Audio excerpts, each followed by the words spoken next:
This presentation focuses on the ecological approach applied to interventions or problem solving. If we apply an ecological approach to interventions, then that means that there are different ways that we can solve a problem. We might look at the individual, the family, the community, the organization, and the political level. Sometimes we need to look at several different levels, such as the individual and community level, or the family and school level. So this is the multiple levels of problem solving that Miley talks about, the micro, mezzo, and macro levels. Now, Miley also talks about another level being the social work profession, which we addressed separately. So this one we're focused on these three particular levels. Now, in order to set the stage for looking at the framework for social work practice that Wood and Tully present in Chapter 1, I want to present the Wood and Tully Chapter 2 first on structural social work. Then we will focus on the models in Miley and Wood and Tully applied to problem-solving interventions. I will review the Wood and Tully framework for social work practice, the quadrant model, next, and then you will have some examples from other papers that students have turned in. This is actually going to assist you in doing your first paper because you're asked to do a section on the frame of reference applied to your own agency setting. So I'm going to go through the concepts and principles first, and then we'll do some applications for the last slides. Now, I've also posted several additional handouts as well as a worksheet for you to use on the application of the frame of reference for social work practice that we call the quadrant model. And I will say that there will be an exam question on the frame of reference that you will be asked to respond to it well. So, structural social work. Based on the principles of structural social work, number 1, for any client suffering or experiencing problems, the social worker first explores environmental pressures in order to see if environmental changes will alleviate the suffering, or if there needs to be a more individual approach to change, or perhaps a combination of the two. And this is very different from the individual psychological model that looks generally at individual psychopathology. And again, structural social work draws from sociological theories. Number 2, now I use this quote from the book on page 16. Structures are intended to be understood as sets of narratives, or I would say stories, that are the person's perceptions and experiences. And they're related sociocultural and local interactions that have persisted over time to the extent that they are considered to have become institutionalized. Now that's a mouthful, but in other words, we have to look at history and tradition. We cannot understand how a social problem is seen without looking at how it fits within the broader social context. So the historical context is very important. Have you ever heard the statement, "But we've always done it this way"? I certainly have. This statement usually refers to those processes and procedures that have become habit, expected. We can't change that. Such as changing the meaning of marriage, of family, and even man and woman. Also, these are the kinds of social structures that can be very, very difficult to change and have to be understood within the broader framework. Number 3, structures can be deconstructed and reconstructed. An example of this is the process of changing the meaning of disability or mental illness. And we have seen these change over time, and hopefully we will continue to see them changed. The process of deinstitutionalization of persons with a disability or a mental illness. We've seen the deconstruction of residential facilities and the construction of more home-based care. Number 4, the self is subjective.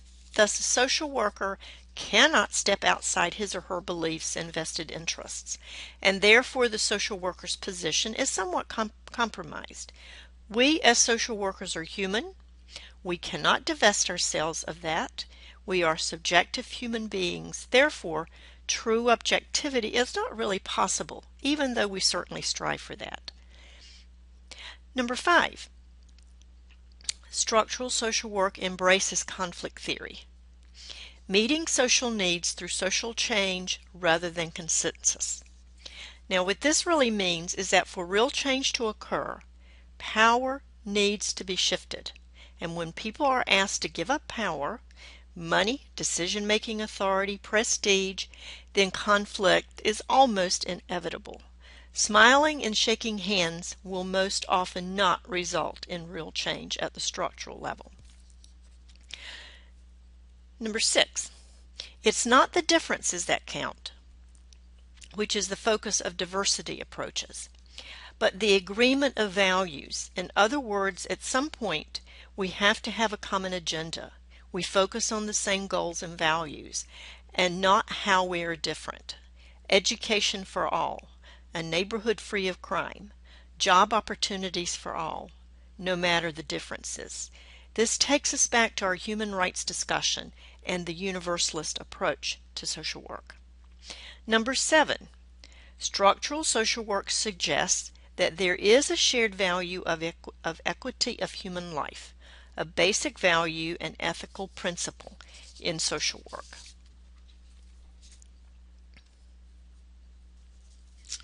The theoretical base of structural social work using the concept of social constructionism. Again, this is a sociological concept. So basically, the meaning of anything is a social construction, and there are multiple realities. So when I say good behavior or good behavior, something that's moral, I even use the term wife, husband, child. They have many different meanings depending on the way they are socially constructed within a given culture or context. For example, childhood in Africa is not defined by age, but by their role in the family. They may be the breadwinner by the time the child is aged 10 or 12 years old. Also, based on social constructionism, human vulnerability and social problems are social constructions. Although we have specific risk factors that we have gone over, you really cannot separate them from the sociocultural context. You will see an example of how homelessness has many different meanings in the video that you watched.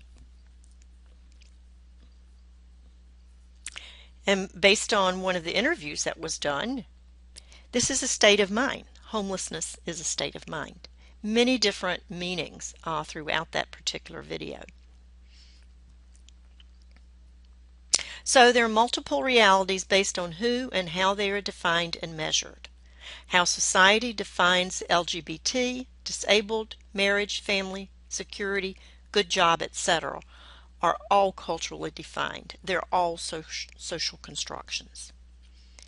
So the question that we are left with in terms of problem solving, should people conform to a given value, lifestyle, or should society conform to integrate the diverse lifestyles? For example, why shouldn't we be expected to learn other languages, for example Spanish, rather than expecting immigrants to learn English?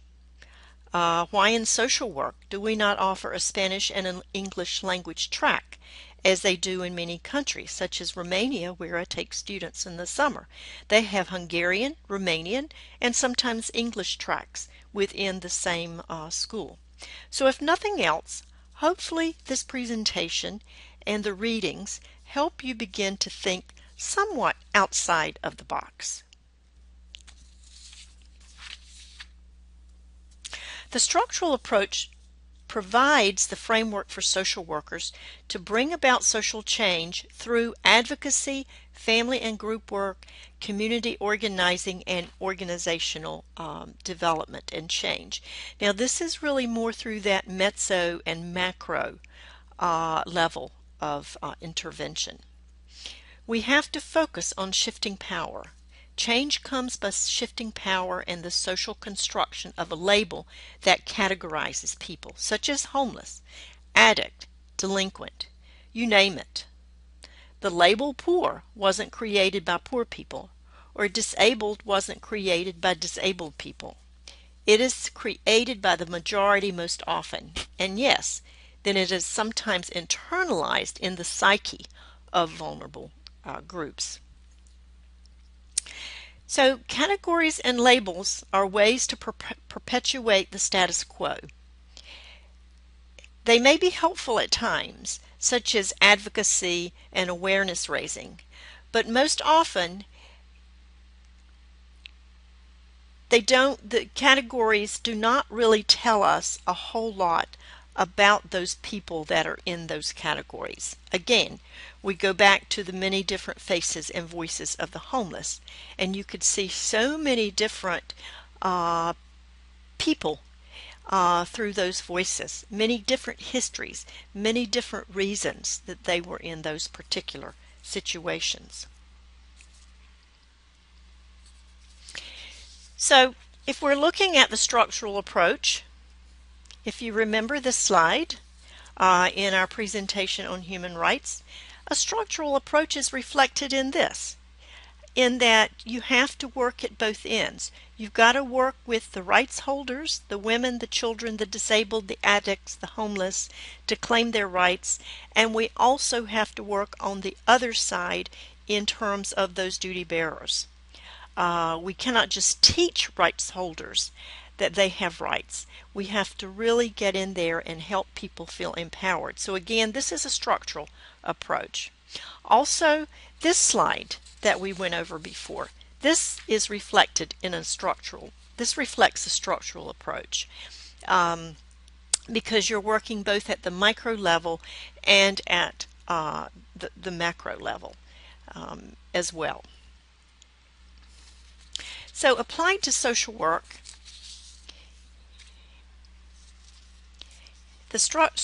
what does structural social work have to offer for us? For one, how we define a problem is a highly potent force in determining action to alleviate and manage it. If you define a problem as psychological, then you will approach the problem as a problem in the individual. If you define the problem as interpersonal, then you will approach the problem in a relational way, such as at the family or peer group level. If you define the problem as societal, then your interventions will be societal and environmental, such as the political structures or lack of access to services level. This also means that we have to understand how the client or client system defines the problem, how the client defines the social worker, and the expectations around that, as well as how the client views their own social environment. So we have a way of defining the problem, but it's also important to find out from the client, why do you think this is happening? Why do you find yourself in this particular situation? Also, if we apply social constructionism and a structural approach to social work, we will become more aware of how much emphasis is placed on the individual as the inadequate one. It's kind of blaming the victim approach. We all have to guard against. This is so prevalent in our current practices, and sometimes I really think, I feel this is an ethical dilemma for me. The structural view considers most social problems to be predictable, deliberately built into systems for the benefit of some at the expense of others. So if we start with the assumption, opportunities and resources are unequally distributed and members of deprived populations are structurally victimized. As I stated earlier, poverty was not created by poor people. Racism was not invented by people of color.